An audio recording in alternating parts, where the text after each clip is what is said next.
Hello students, welcome to Vikram classes. ये हमारा class 11 का फर्स्ट चैप्टर का टॉपिक है molecular formula and empirical formula. इस वीडियो में हम दोनों को समझेंगे और किस तरीके से न्यूमेरिकल से हम molecular formula and empirical formula calculate करते हैं, वो भी हम इस वीडियो में सीख रहे हैं। पहला टॉपिक है हमारा मॉलिक्यूलर फार्मूला। नाम से ही पता चल रहा है ये एक मॉलिक्यूल का एक कंप्लीट फार्मूला होता है।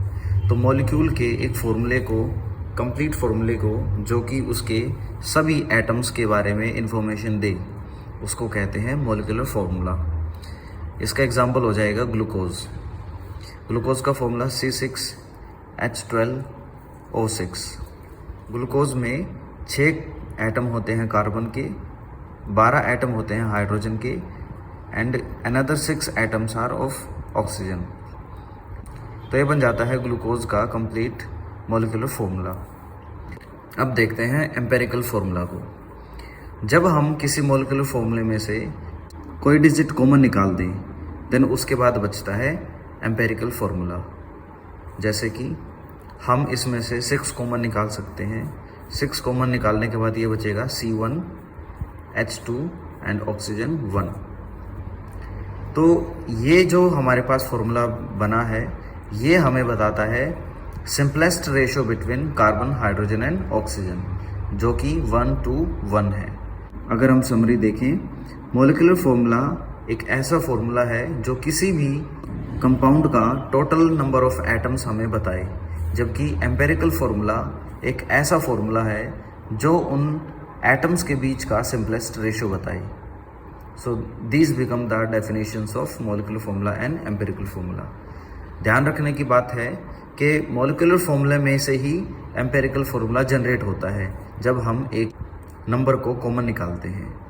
तो this is molecular formula and 6 is a number and this is empirical formula. तो ये बन जाता है relation between molecular formula and empirical formula. Way n represents 1, 2, 3, 4 and 5 like this। अगर n की वैल्यू 1 है, देन उसका एम्पिरिकल फार्मूला ही उसका मॉलिक्यूलर फार्मूला है। अब हम चलते हैं न्यूमेरिकल की तरफ। न्यूमेरिकल आपकी स्क्रीन पर है, आप उसको पढ़िए और देखिए कि इसके अंदर कितने एलिमेंट्स हैं। तो इसमें आपको देखने को मिलेगा कि there are 3 elements. First is hydrogen, second carbon and third is chlorine. तो हमारे यहाँ पर अगर 3 एलिमेंट्स हैं तो हम यहाँ पर 3 रोज़ बना देंगे। ये हमारा इस क्वेश्चन को सोल्व करने का तरीका है कि हमें यहाँ पर 3 रोज़ बनानी है। फर्स्ट कॉलम में हम हाइड्रोजन को रखते हैं, सेकंड में कार्बन को, थर्ड में क्लोरीन को। जिस ऑर्डर में दिए हैं हमने उसको एज इट इज़ लिख लिया है। हाइड्रोजन का परसेंटेज यहाँ पर गिवन है 4.07%, carbon is 24.27% and chlorine is 71.65%। तो ये हमारे क्वेश्चन में हमें गिवन है। इसके अलावा एक इन्फॉर्मेशन और है हमारे पास कि इसका मोलर मास 98.96 है, तो उसको भी यहाँ अलग से लिख लेते हैं। Molar mass of the compound is equal to 98.96। अब हमें कैलकुलेट करना है इनका empirical formula and molecular formula. तो चलिए देखते हैं इनको।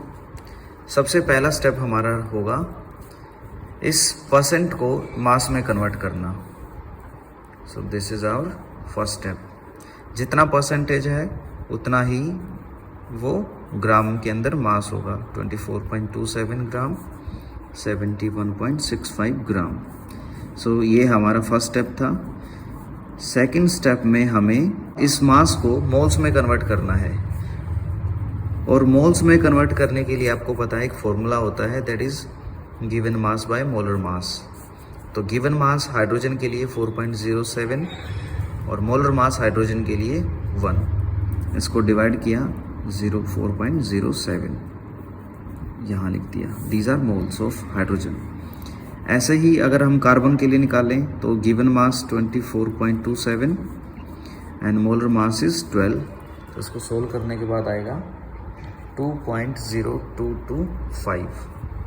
2.0225. These are the moles of carbon. ऐसा ही हम मोल्स निकाल लेंगे क्लोरीन के लिए. क्लोरीन का गिवन मास है 71.65 and divide by molar mass 35.5. तो इसका आंसर आपको मिलेगा 2.018. तो ऐसा ये हो गया हमारा सेकंड स्टेप. फर्स्ट स्टेप में हमने इस परसेंटेज को ग्राम में किया, सेकंड स्टेप में हमने इस ग्राम को मोल्स में कन्वर्ट किया, और अब मोल्स में कन्वर्ट करने के बाद हमारा आएगा थर्ड स्टेप. थर्ड स्टेप बड़ा ही सिंपल है, हमें इनका रेशो निकालना है. रेशो निकालने के लिए हम इन तीनों को आपस में डिवाइड करके देखेंगे, जो भी इनमें सबसे छोटा नंबर है. तो इन तीनों में सबसे छोटा नंबर ये है, तो उसके लिए हम इन तीनों को इस स्मॉलेस्ट नंबर से डिवाइड करते हैं. तो 4.07 को डिवाइड करते हैं 2.018 से, तो अप्रोक्सीमेट नंबर हमारा आएगा 2. इसको इससे डिवाइड करेंगे तो अप्रोक्सीमेट नंबर इज़ 1 एंड इसको करेंगे तो इट इज़ 1. तो इस तरीके से ये हमारे पास इन तीनों का एक सिंपल रेशो आ चुका है, यानी कि हाइड्रोजन की क्वांटिटी है 2, कार्बन की क्वांटिटी 1 एंड क्लोरीन की क्वांटिटी 1. अब इन तीनों का इस्तेमाल करके हम बनाते हैं इनका एम्पेरिकल फार्मूला.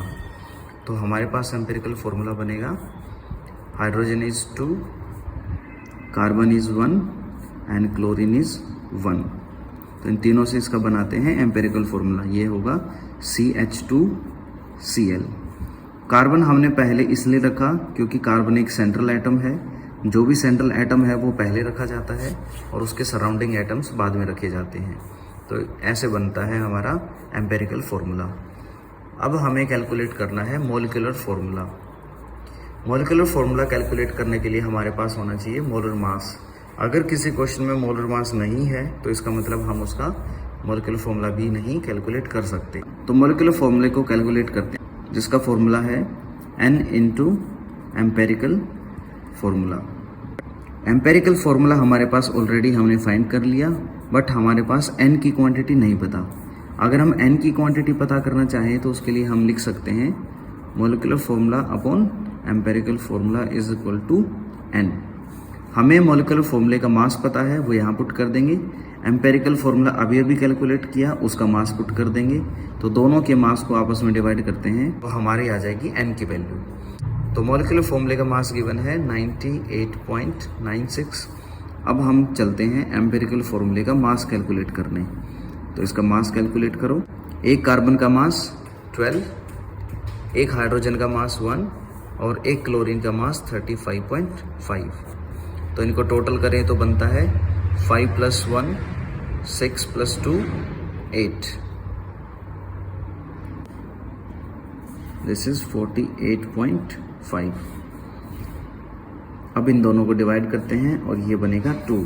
इसका मतलब N की वैल्यू निकली 2.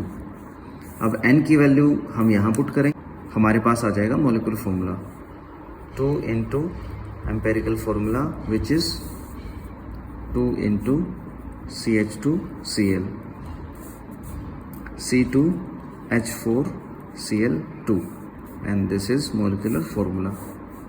तो इस तरीके से हम कैलकुलेट करते हैं empirical formula and molecular formula. तो बच्चों आज के लिए इतना ही. तो आपका अगर कोई डाउट है तो कमेंट करके ज़रूर बताएं, और अगर आप चाहते हैं आपकी पसंद के किसी टॉपिक पे वीडियो बने तो वो भी हमें ज़रूर बताएं. Thank you.